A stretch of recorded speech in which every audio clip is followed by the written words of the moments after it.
झींगा मकरूह है या हलाल। अक्सर आप लोगों ने सुना होगा कि झींगा मकरूह है। अब मकरूह से मुराद उनसे पूछा जाए कि मकरूह का क्या मतलब। अगर आपका दिल चाहता है तो खाइए और अगर आपका दिल नहीं चाहता है तो ना खाइए, तो ये हुआ मकरूह।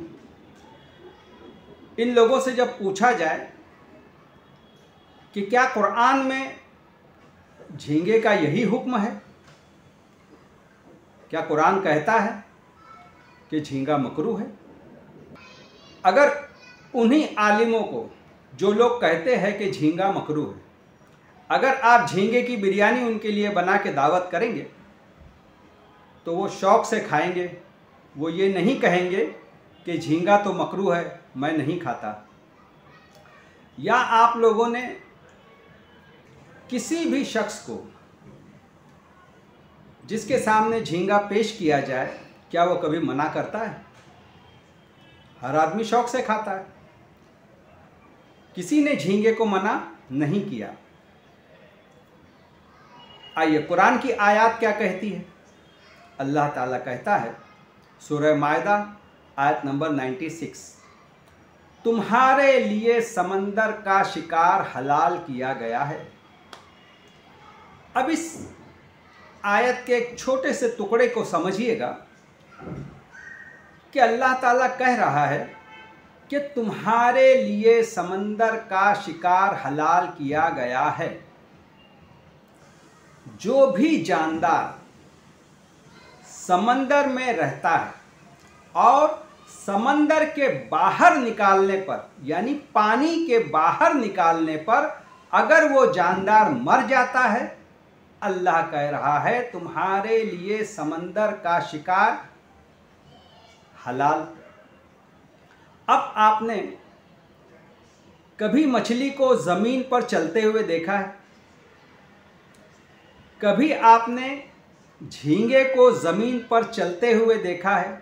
या कभी आपने समंदर के बाहर, पानी के बाहर झींगे को कभी ज़िंदा देखा है? मछली को कभी आपने ज़िंदा देखा है? नहीं। मछली भी पानी के बाहर आने पर मर जाएगी, झींगा भी पानी से बाहर आने पर मर जाएगा। उसी तरह एक मछली होती है जिसे बोम्बिल कहा जाता है। बोम्बिल को भी आप कभी ज़मीन पर या पानी के बाहर जिंदा कभी नहीं देखोगे। बोम्बिल भी पानी से बाहर निकालने पर मर जाती है। यहाँ अल्लाह ताला वही कह रहा है कि जो जानदार 100% समंदर के पानी ही में रहता है, वो जानदार हलाल किया अल्लाह ने। अब कुछ जानदार समंदर में ऐसे होते हैं जो समंदर में भी रहते हैं और ज़मीन पर भी रहते हैं, जैसे केकड़ा। आप केकड़े को समंदर में भी ज़िंदा पाओगे और ज़मीन पर भी ज़िंदा पाओगे। मेंढक को आप ज़मीन पर भी ज़िंदा पाओगे और पानी में भी ज़िंदा पाओगे। तो मेंढक हलाल नहीं है, केकड़ा हलाल नहीं है, मगर मछली हलाल है, बोम्बिल हलाल है और झींगा हलाल है। ये कुरान कह रहा है, ये मैं नहीं कह रहा हूँ।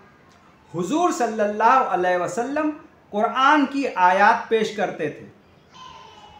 वाखिरुद्दावाना अनिल हम्दुलिल्लाहि रब्बिल आलमीन। शायद आप लोगों को बात समझ में आ गई।